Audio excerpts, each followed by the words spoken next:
नमस्कार दोस्तों। आज के इस वीडियो में हम इतिहास के एक ऐसे चेहरे के बारे में बात करेंगे जिसका नाम सुनते ही जलियांवाला बाग के खौफनाक मंजर की याद आ जाती है। वो इंसान जिसे अमृतसर का कसाई कहा गया, ब्रिगेडियर जनरल रेजिनाल्ड डायर। आज हम जानेंगे उसके जन्म से लेकर उसकी मौत तक की पूरी कहानी। चलिए शुरू करते हैं। एक जन्म और शुरुआती जीवन 1864 से 1885। रेजिनाल्ड एडवर्ड हैरी डायर का जन्म 9 अक्टूबर 1864 को भारत के मरी में हुआ था, जो अब पाकिस्तान में है।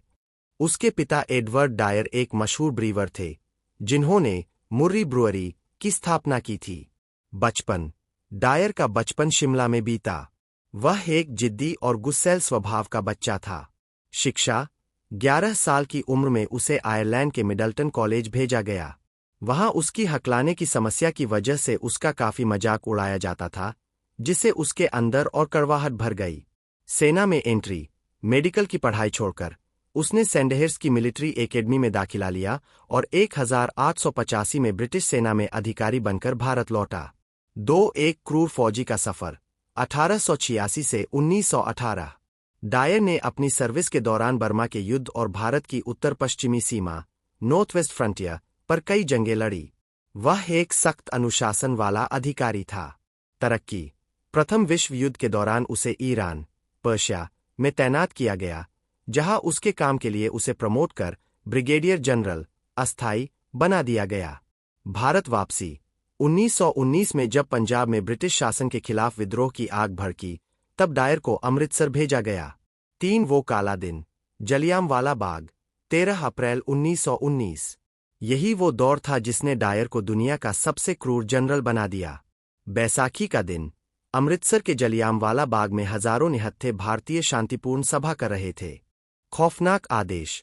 डायर बिना किसी चेतावनी के 90 सैनिकों के साथ वहां पहुंचा। उसने बाग के इकलौते संकरे रास्ते को रोक दिया और सैनिकों को सीधे सीने पर गोलियां चलाने का हुक्म दिया। नतीजा, सिर्फ 10 मिनट में 1650 राउंड गोलियां चली। सरकारी आंकड़ों के मुताबिक 379 लोग मरे, लेकिन हकीकत में यह संख्या 1000 से भी ज्यादा थी। रेंगने का आदेश।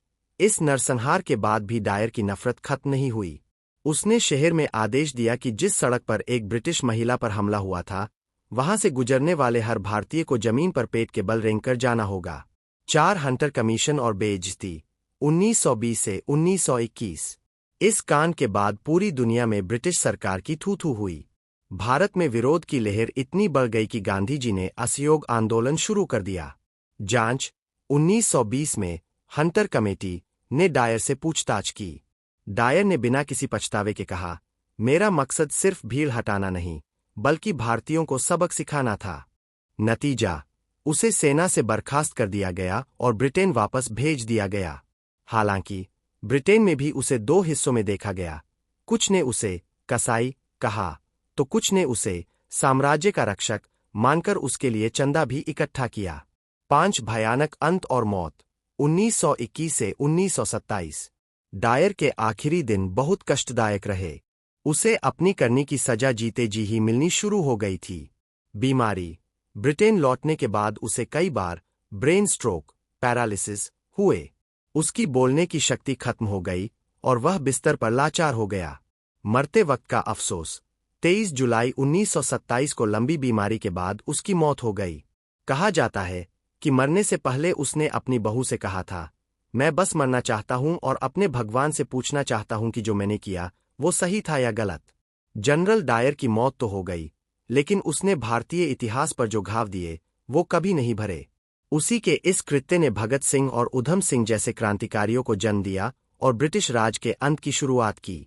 आपको यह जानकारी कैसी लगी? कमेंट में जरूर बताएं। मिलते हैं अगले वीडियो में।